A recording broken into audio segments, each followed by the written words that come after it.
आप सभी संस्कृत अध्येताओं का हार्दिक अभिनंदन। मैं डॉक्टर वीरेंद्र कुमार जोशी, सह आचार्य संस्कृत, गौरी देवी राजकीय महिला महाविद्यालय अलवर। हम बीए पार्ट द्वितीय का जो संस्कृत साहित्य है, इसका जो प्रथम प्रश्न पत्र है, जो कि राज ऋषि भर्तृहरि मत्स्य विश्वविद्यालय अलवर का जो पाठ्यक्रम है, उसका जो प्रथम प्रश्न पत्र है संस्कृत साहित्य का, उसमें जो वैदिक साहित्य का इतिहास है, इसमें हमें वैदिक साहित्य के इतिहास के अंतर्गत स्वरूप, विषय वस्तु, महत्व और रचना काल, इन बिंदुओं पर अध्ययन करना है। ये हमारे पाठ्यक्रम में हैं। तो हम आज वैदिक साहित्य के विषय में अध्ययन करेंगे। ठीक है, तो देखिए, वैदिक साहित्य का इतिहास। तो वैदिक साहित्य का इतिहास, तो देखिए इसमें है वेद।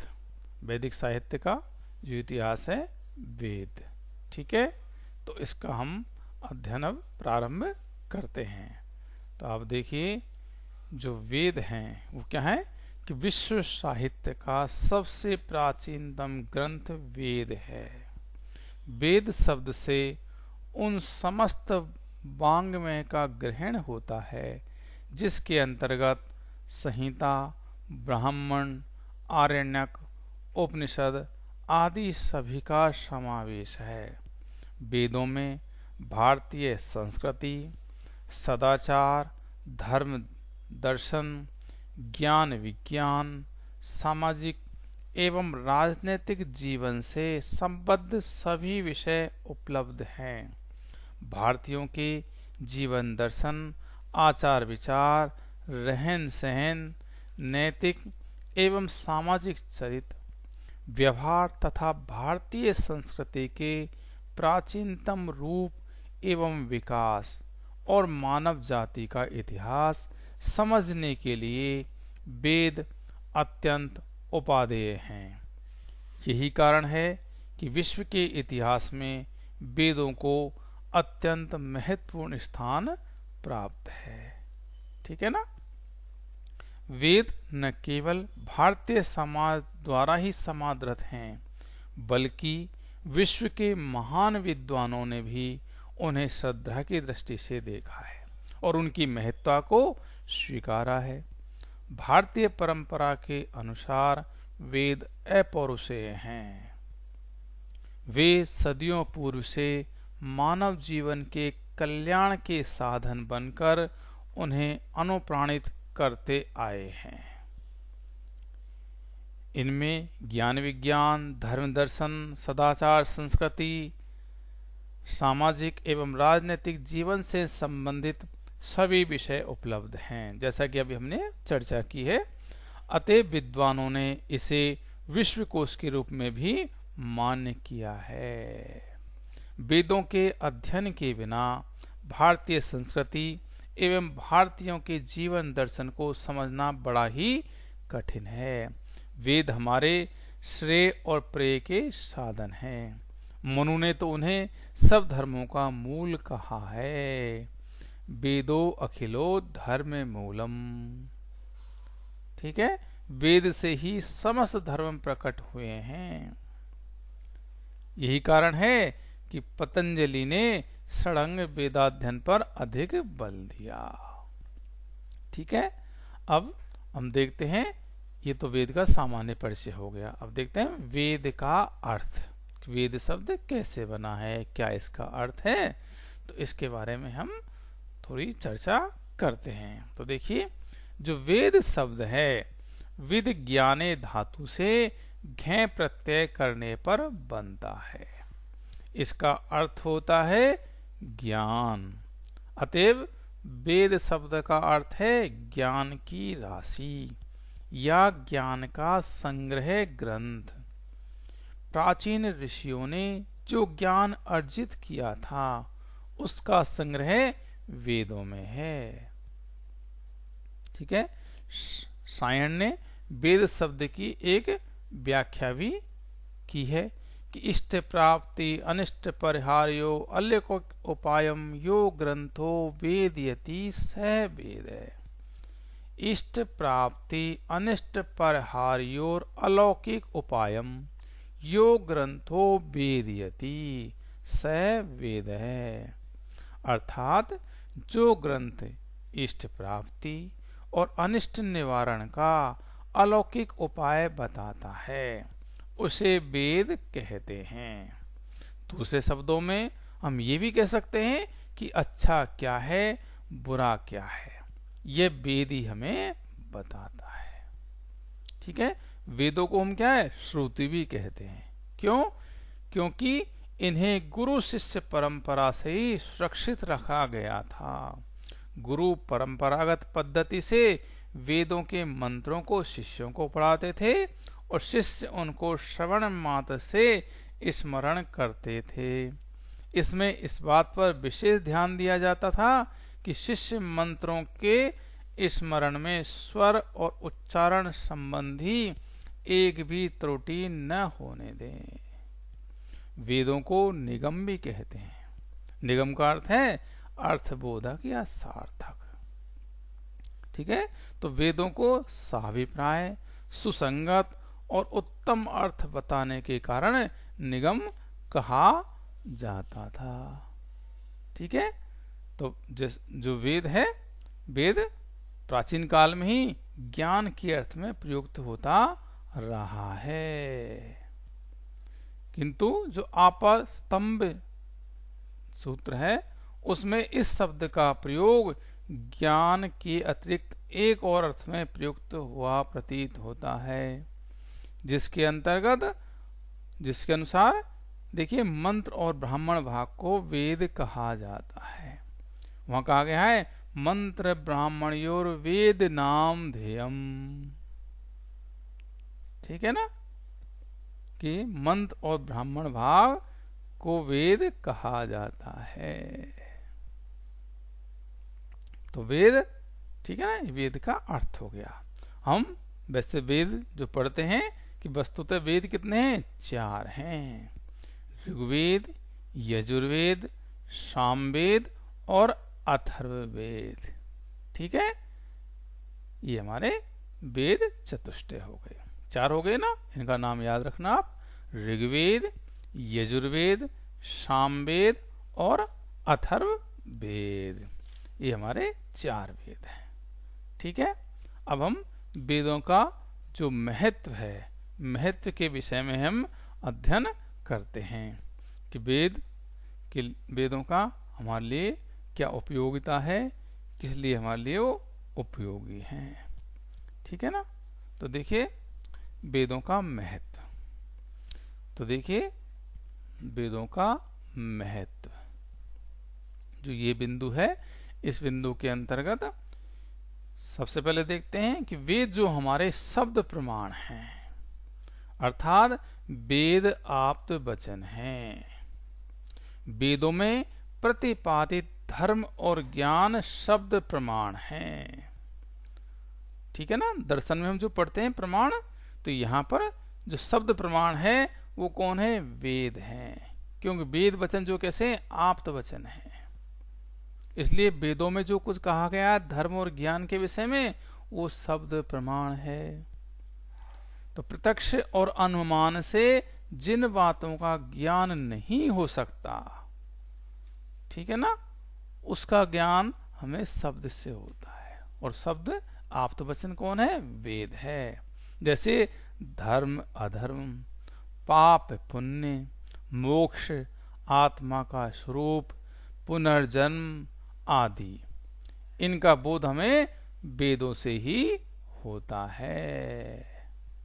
ठीक है ना, जैसे कि इसके लिए कि धर्म अधर्म, पाप पुण्य, मोक्ष, पुनर्जन्म, आत्मा का स्वरूप, इनका बोध हमें वेदों से ही होता है। से प्रत्यक्षेण अनुमित्यावा यस्तोपायो न बुध्यते एनम विदन्ति वेदेन तस्मात् वेदस्य वेदता। ठीक है, तो वेद क्या हो गए हमारे? शब्द प्रमाण स्वरूप हो गए, शब्द प्रमाण हो गए। ठीक है। दूसरा देखते हैं धार्मिक दृष्टि से कि धार्मिक महत्व। वेद जो आर्य धर्म है उसकी आधारशिला है। क्यों?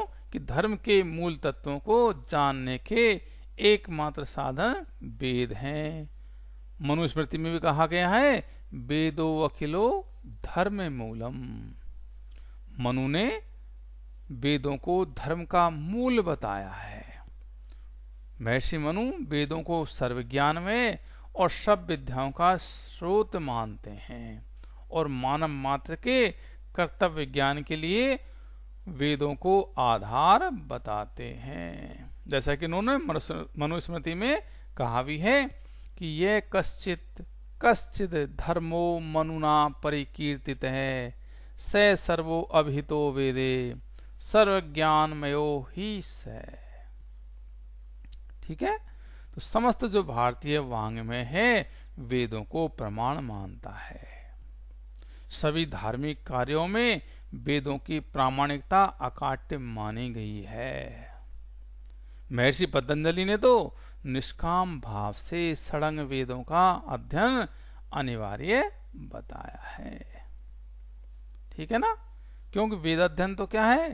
परम तप माना गया है और ये अत्यंत अनिवार्य कार्य भी है।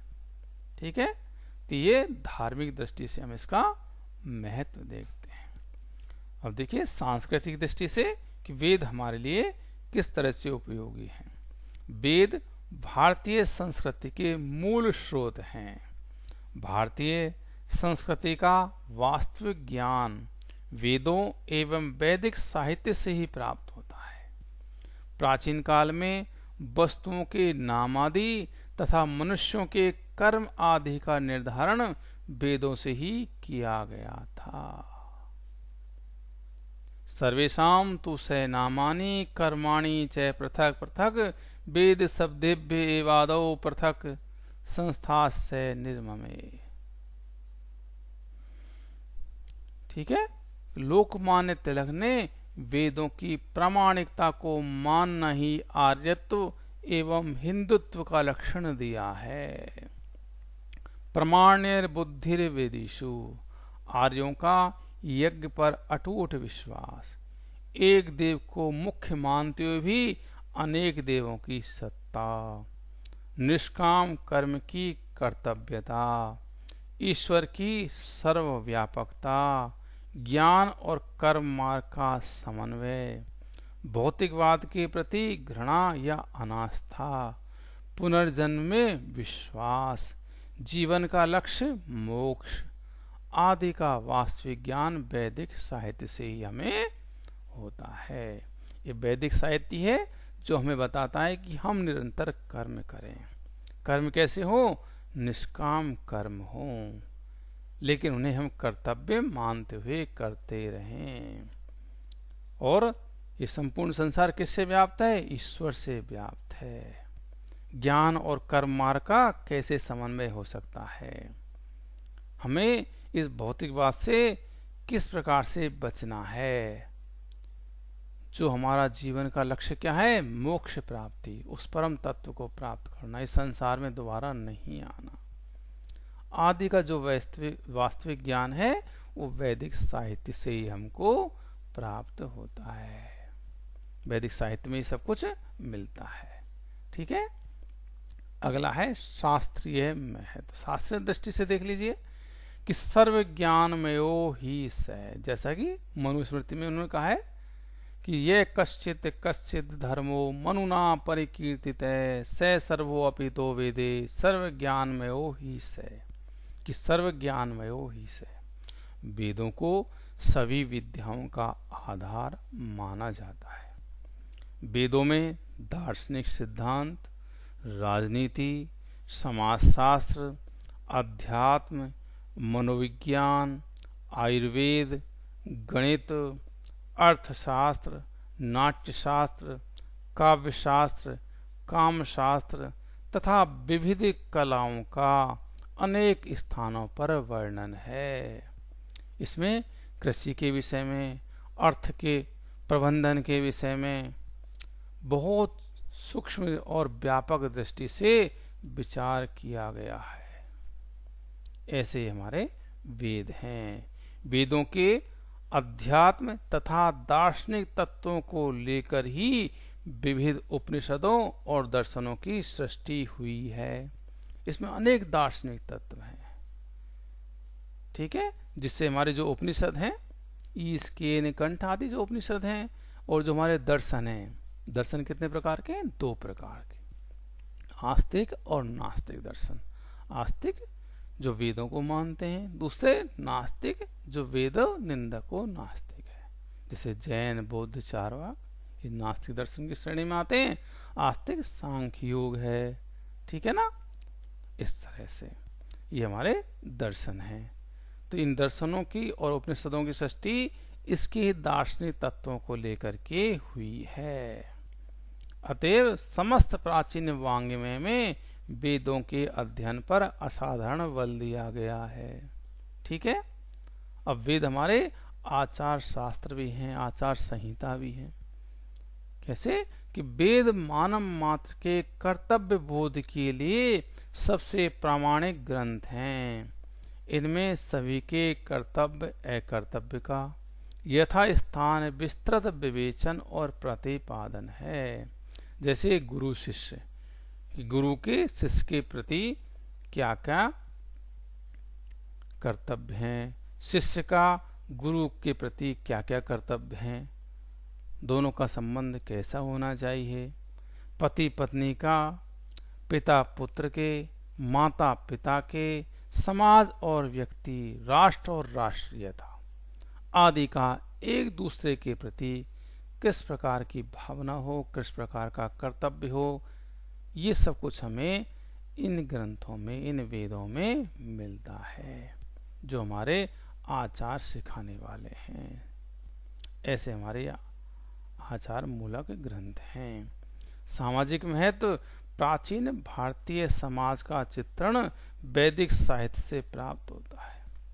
जो हमारा समाज का अब विकास हुआ है, कि हमारा समाज पहले किस प्रकार का था और आज उसका क्रमबद्ध विकास होता चला गया, और आज वो कहाँ विकसित हो गया, कितना विकसित हो गया है, पहले कैसा था, ठीक है।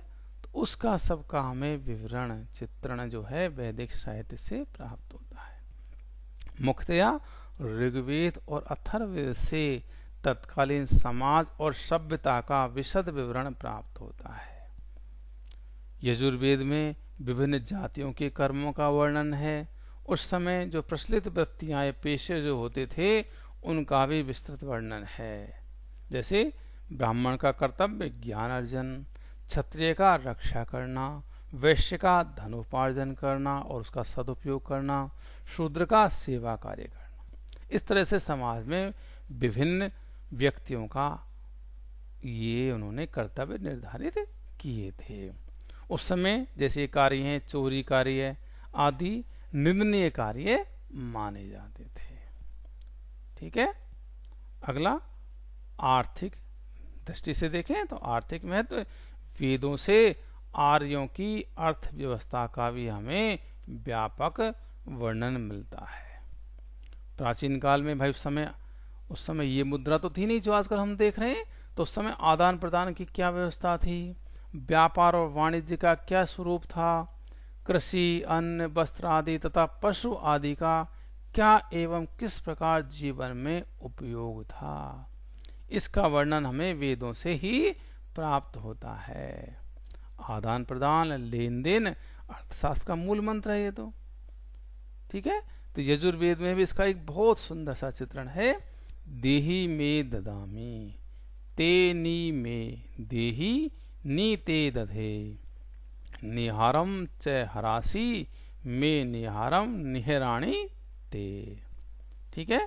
तो इस तरह से हम आर्थिक दृष्टि से भी वेदों को पुष्ट पाते हैं कि इनमें भी आर्थिक चित्रण, अर्थव्यवस्था का व्यापक चित्रण मिलता है। राजनीतिक दृष्टि से देखें तो वेदों का राजनीतिक महत्व कि वेदों में प्राचीन कालीन राजनीति का वर्णन भी उपलब्ध होता है कि राष्ट्र क्या है, राजा और प्रजा के कर्तव्य क्या हैं, राजा का प्रजा के प्रति उत्तरदायित्व क्या है, राजा का वर्ण कैसे करें, मंत्रिपरिषद का गठन कैसे हो, सभा और समिति की स्थापना कैसे करें, कितने सदस्य हों, प्रजातंत्र व्यवस्था कैसी हो, उसका क्या स्वरूप हो, शत्रुओं का संहार कैसे करें, शत्रु संहार की जो विभिन्न नीतियां हैं उनका उसमें प्रयोग है।